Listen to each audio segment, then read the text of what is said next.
I wish to congratulate the Franklin D. Roosevelt National Historic Site on its 75th anniversary.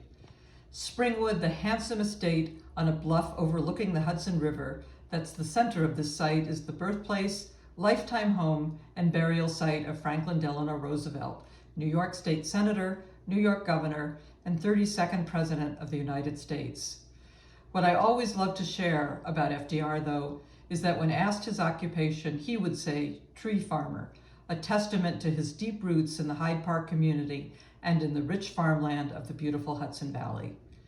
This location is where Franklin and Eleanor Roosevelt raised their family and where they returned over and over to host friends, dignitaries, and royalty, most famously the King and Queen of England.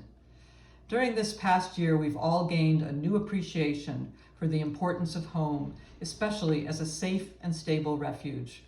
Springwood was that for FDR, as Eleanor Roosevelt pointed out 75 years ago at the dedication of the home as a National Historic Site. Life here had always a healing quality for him, she said in her remarks. It has been my greatest honor to represent the beautiful 106th Assembly District in the New York State Legislature, in no small part just to connect with the unmatched legacy of public service of Franklin and Eleanor Roosevelt. Happy birthday.